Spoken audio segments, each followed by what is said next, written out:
When you think about your retirement, will your retirement be spent on the couch or sitting in a recliner, eating cheap and unhealthy foods, watching your family achieve their dreams and live their lives and their goals through an app on your phone or through social media? Or do you want to thrive during your retirement and spend your retirement years, your golden years, with your family, participating with them as they achieve their goals, live their life? Do you want the choices of where to travel, what to eat, what you want to do, and what you want? The question becomes, do you want to survive during your retirement, or do you want to thrive during your retirement? Now, there's a huge difference between the two. Which retirement are you planning? Hi, my name is Jim Stryker, and I help people plan to thrive during the retirement phase of their life. Now, I'm going to share a little story with you. I'm 20 years old, sitting in a high-rise office building in Bellevue, Washington. It's a hot, stuffy cubicle, and I'm making calls to prospects, and out of nowhere, I hear my name come over the loudspeaker, and it says, "Jim, your Grandpa Dan is on line 1. Immediately, I got flushed, and my face turned fire engine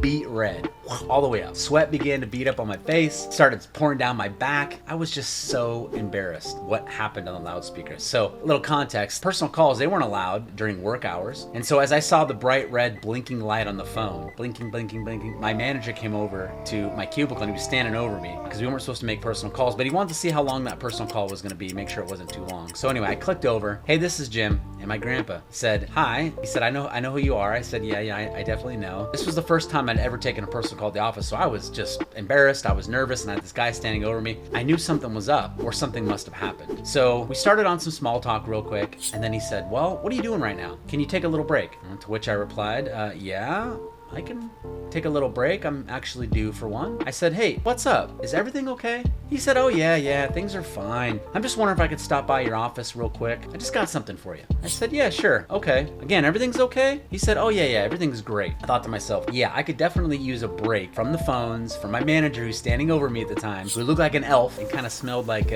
something between hot garbage and hot cheese. Plus, the office did not have the best air conditioning, and it always ran hot, and it was always very stuffy, and so it was just great to get out. It's like having a constant fever. And of course, everyone's on the phone, so it's loud and overcrowded. Anyway, I decided to take a quick break. I go down the elevator and go to meet him in the parking garage. And after a few minutes, he drove into the parking garage in a shiny, new, gold Mercedes. He rolled down the window like he was a teenager going out for a cruise. He said, "So, do you like it?" He's rolling down the window. I said, "Yeah, I like it. It's cool. I really like it." So he pulls into the parking spot. He immediately parks. He pops the trunk before the car is even in park. He got out in almost a hurry, almost forgetting to set the parking brake. He had a pep in his step. He was excited, there was no doubt. And he said, "Hey, I have something for you." I was like, okay. So we walked back to the trunk where he popped it open. And he said, "Hey, here it is. Here's all of my suits, all of my ties, all of my work shoes, all of my travel bags that I've accumulated over the last 35 years. And he said, "Jimmy, I won't be needing these anymore. And I want you to have them all." Now he said this with a huge ear-to-ear grin. But I said, "You won't be needing any of these anymore? I can have all of them?" And the trunk was packed. He said, "Nope, I'm retiring today. I'm done." Now he said this with such certainty and with such a smile. I mean, this smile was as wide as the Grand Canyon, as big as the Empire State Building. Biggest smile I've ever seen on his face. And I said, "Well, cool, man. Congratulations. So what are you going to do now that you're retired and you don't have to go to work?" He said, "Jimmy, I've been planning for this day for 35 years. And from now on, I get to do whatever I want to do. If I want to sleep in, I will. If I want to volunteer at my church, I will. Or if I want to serve on the board of some company,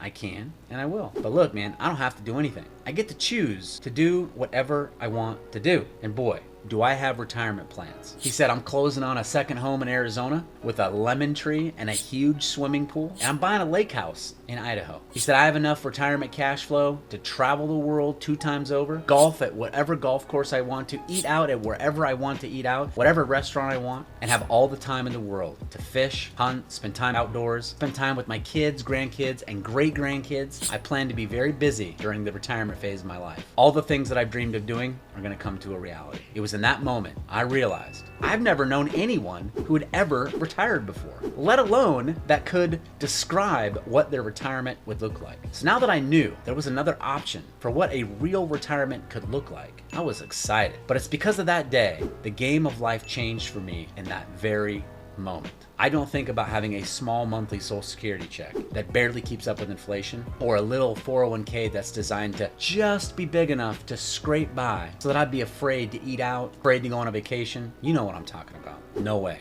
I don't want to retire that way. I want to retire the way my grandpa did. And if you're like me, you probably want to do the same thing. Doesn't that sound like fun? That's why it's so important to get the answers to the four most important retirement planning questions as soon as humanly possible. If you're serious about your retirement, you're gonna wanna get the answers to these questions. Not having the answers to these questions is like certain failure, that your retirement plan will not make it to its final destination. So how can you plan for a Grandpa Dan retirement? You can go to the mastersofwealthteam.com, click on the schedule a call today button, and we will get you your answers to the four most important questions that you must know. And we'll do it in about 15 minutes. I look forward to talking to you soon.